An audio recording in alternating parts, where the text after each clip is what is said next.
So one thing I want to talk about first is the 4 different ways that you can study so that as you're going through this whole process, you can know what your options are, right? And really take ownership of your LSAT study time, because at the end of the day, what you should do is going to be different than what someone else should do, right? Like a long time ago, I used to have a nice set schedule. It's like everybody's going to do this, but that doesn't make sense for so many different reasons, right? If you're good at games, and yeah, you may want to spend time on games, but harder games, right? And other people are going to spend time on easier games, and still probably less time than someone who's really struggling with games, and they're going to be spending more time there, and you're going to be spending more time in logical reasoning or reading comp, right? So here are your options. As you're studying, you can basically either focus on theory. Okay, we're going to make this into a logic game. So we're going to use little variables here. Theory, T. You can drill, and drilling is like doing individual questions one at a time, right? Without time. Well, sometimes you can time yourself, but the timer's going up. It's not like a 35-minute timer or anything like that, because how much time you spend on an individual question is going to vary from question to question. Then you have practice sections. Right? That's doing one 35-minute section and then reviewing it, not doing an entire test. And then you have practice tests. Okay? Now, there's a general rule of thumb when it comes to getting good at anything, and that is, maybe you've heard this before, you practice like you play. Has anyone heard that? Yeah. So, the problem with a lot of LSAT preparation ideas out there is that you learn about one particular question type or something, and then you go after it, and you do literally hundreds of that question type, right? Back to back to back. But not only on the LSAT, but in a whole host of other domains, that doesn't really seem to work. You get better in the short run, but then when you go out and you play, in other words, when you go take a time section or a time test, that's not what you're doing. You didn't realize how much you're benefiting from knowing what type of question was about to be thrown at you. Right? So, although we are going to do a little bit of that, we're going to, in general, try to get as close to a practice test scenario as possible. That said, there are huge downsides to doing practice tests as your main focus, right? So, for one thing, they take at least 2.5 hours if you're going to do 4 sections. And if you want to do 5 sections, well, then that's another 35 minutes. So it's not like a lot of us are going to do that every other day or so, right? The other downside is that when you spend that much time on a test, you don't really want to review it as thoroughly as you should. When you're done, you're like, okay, thanks. I'm going to go eat, and I'll think about this tomorrow. And then when you come back to it tomorrow, you're like, okay, I got 18 wrong. I have no idea why I got question 18 wrong. It makes total sense to me now. So you can't really learn something from that experience, right? So we need to do this, but this has enough downsides that we're not going to do it very often. The class has you doing it once every other weekend, sometimes every weekend. That's probably enough, right? Especially if you do a decent amount of practice sections, because practice sections are very close to practice tests, right? Because the practice test is basically 5 mini tests all put together. So we're going to get really close to that with a practice section, because you can sit down, you got the timer running, it's everything like test day. The only difference is that as soon as you're done with that section, you can now go back and review it. And you have the energy to do so because you just spent 35 minutes rather than 2.5 hours. Okay? So this is probably going to be your default place to go when you're not sure what to do. If you don't know what to do, and you're like, okay, I could work on games, I could work on logical reasoning, I could work on reading comp, I could read about these things. Don't stress, just go do a time section. Set the timer. In 35 minutes, you'll know that you'll be done, right? And then you can start going over the questions you got wrong, the questions that you got right but weren't sure about, etc. All right. Now, there are still some downsides, though, to a practice section. And that is that a practice section is meant to test all 40,000 people who take the test on test day, right? And so you're going to have questions that are difficulty level 1, difficulty level 2, 3, 4, and 5. And really, if you want to maximize your study time, you should be doing questions that you get correct 75% of the time. So if you're doing a set of 10 questions and you only get 5 of them right, they're too hard for you, You're not studying where you should be optimally studying, right? But if you do a set of 10 questions and you get 8 or 9 of them correct, that's good, that's great, I'm glad you're getting them right, but you're not really pushing yourself as hard as you could be. So studies suggest that around 75% is the optimal place. Now, that's where drilling comes into place and the LSAT Demon, right? Does everyone have an LSAT Demon account now? No? Okay, do you know about it? Yes. You know about it. Okay, so you just got to go sign up for one, then talk to Matt, and he'll extend your access, he'll give you premium access, and all that stuff. Okay. In any case, so what the Demon does is you start doing practice problems, and it says, oh, okay, well, let me figure out where you're at, and it gives you questions at your skill level, right? So you're spending your time most optimally here. The downside, of course, is that you're doing one question at a time. So it's not like the actual testing environment, but that's also a benefit because if you just do one question and then get it wrong, you're getting that immediate feedback, right? So by far, drilling and practice sections that's where you should be spending your time. That's going to help you the most and be the most efficient use of your time. What that means in practice is that most of us are working, I assume, right? We work and then to like provide for life and all that stuff. We're also trying to get out of our current work, I guess. Well, that's okay. So you don't have a lot of time during the day. You come home, maybe you eat dinner, you work out, whatever, and then you have an hour or two, right? That's actually not bad. If you have a focused hour, it's like really, being optimally used, that's okay. I'd rather you do an hour every day than do like 4 hours on the weekend back to back. Right? Sometimes people are like, oh, I'm so busy during the week, I can't study. If you can't, you can't. But ideally, you want to spread this out. And there are a whole host of reasons. I'll just give you one right now, and that is sleep. The last 2 hours of your sleep are where most information gets transferred from one part of your brain, short-term memory, hippocampus, to your longer-term memory.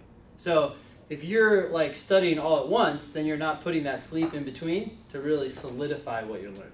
That's just one reason. But there are a whole host of reasons to make this system a daily thing, okay? In any case, what this means in practice is that on one day, you do a 35-minute section, you review it, you figure out what you could have done better, and then the next day, you do drilling, right? So you're getting the best of both worlds, and you're just going back and forth.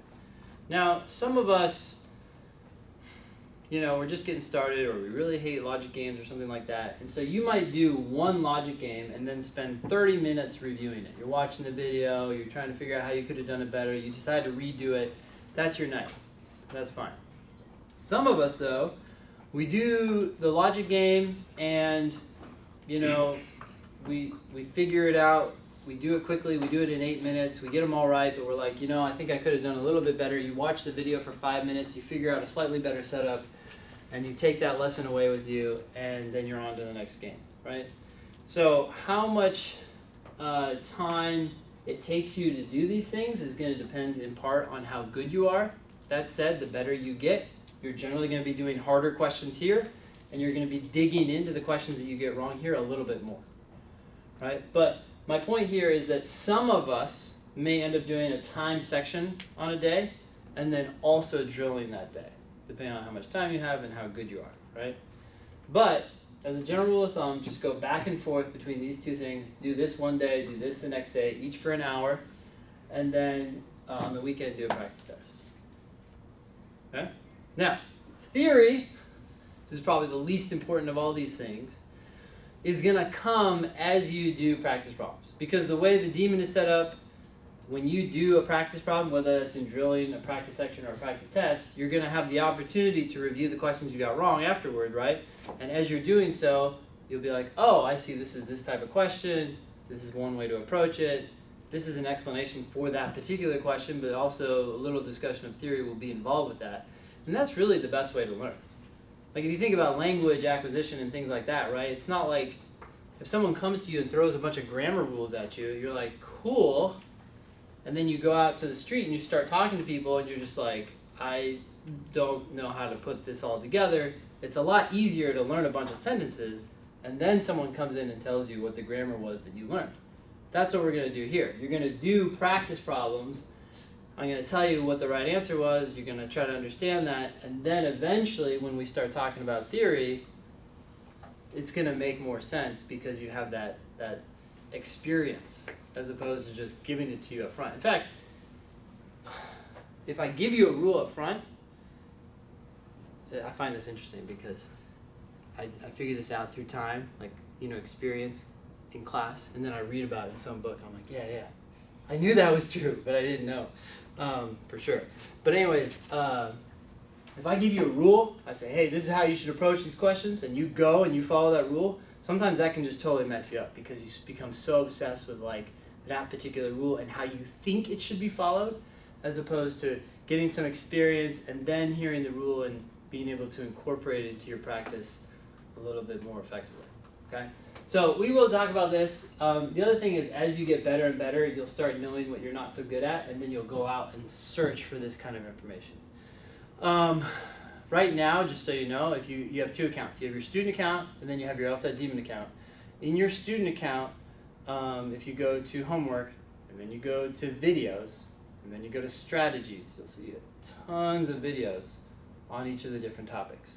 So like in a couple weeks, you'll probably be like, hey, whoa, I'm starting to get this. I'm struggling with necessary assumption questions. Okay, now you know that's a thing. And so then you go into the video playlist and you find videos on necessary assumption questions.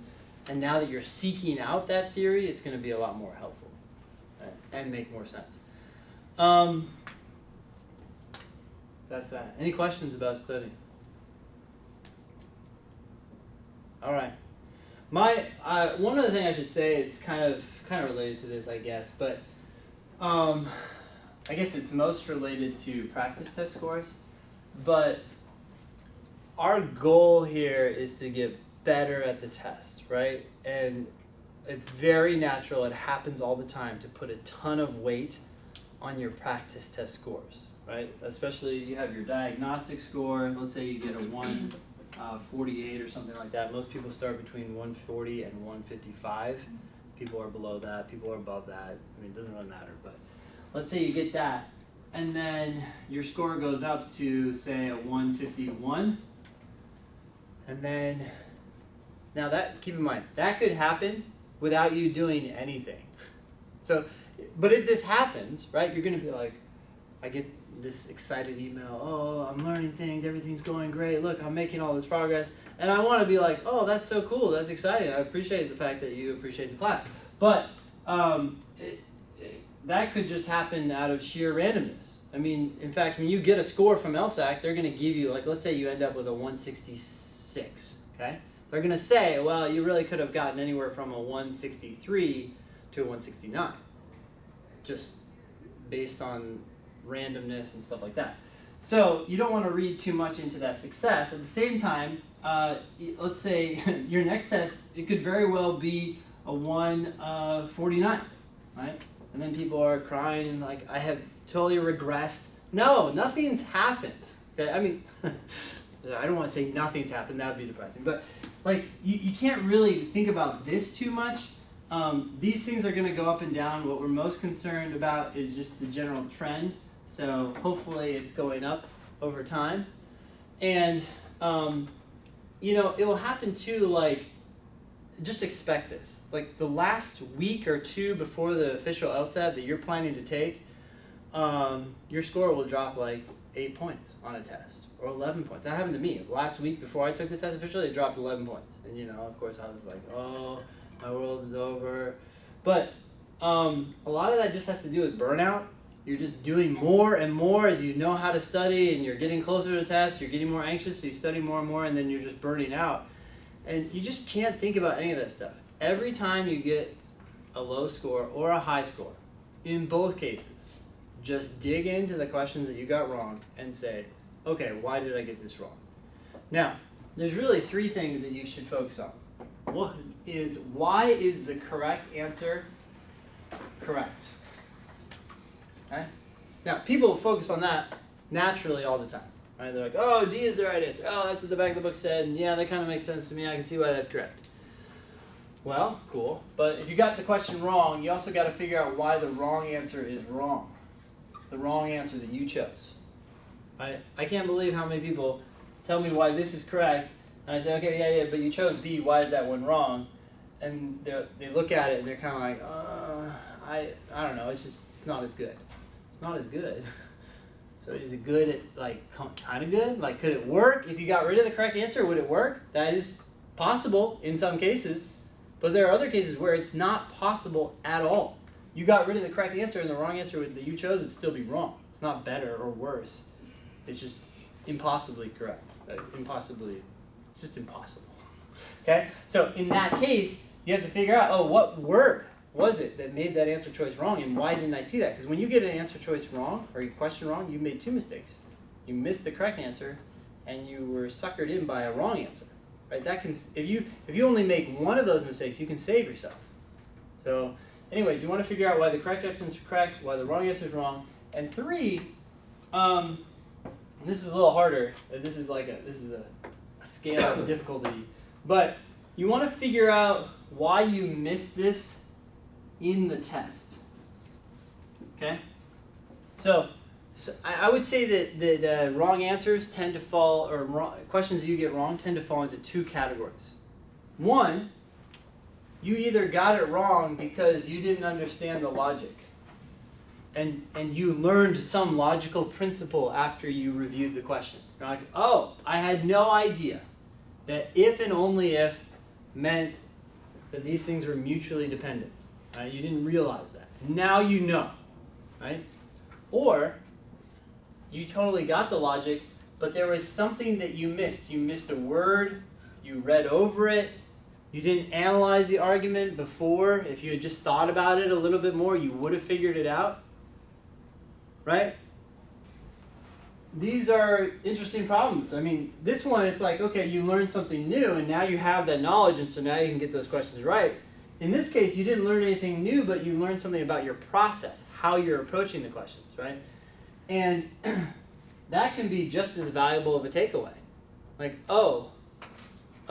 I didn't realize that I should slow down and ask myself this question. The logic makes sense once I'm asking myself the right question or evaluating the argument the right way. Now, this is pretty hard to do. This is pretty easy, this is semi-easy, and then this is difficult, but it's something you want to shoot for. Like, what did I do that led me to get this wrong answer, so that you can then get it right next time, right? Or something like it. Now, if you do this for every question that you do, or the questions that you get wrong in a practice section, you should be getting like 5, 6, 7 takeaways for each section. Right? Imagine if you had 5, 6, 7 takeaways for each section. You're like, okay, here's something now that I know that I didn't know before. You're going to get 2 or 3 questions more right the next time section you do. Like, you can make a lot of progress if you dig into what you get wrong. So, bottom line, don't worry about your score so much. Just focus on what you can learn. Right? So we're moving away from like a goal. I think we all have a goal. We're like, oh yeah, I want to go up 10 points, or I want to go up 15 points. Cool. But don't let the goal get in the way of achieving the goal. I know that can seem weird, but the way to achieve this goal is to continually refocus on learning from your mistakes. Okay? It'll make it easier to just keep plowing ahead no matter what happens with your scores. And if you keep doing this, then your scores will go up. But you just can't worry about that as much. All right. It's a lot to throw at you. Any questions about any of that? Alrighty.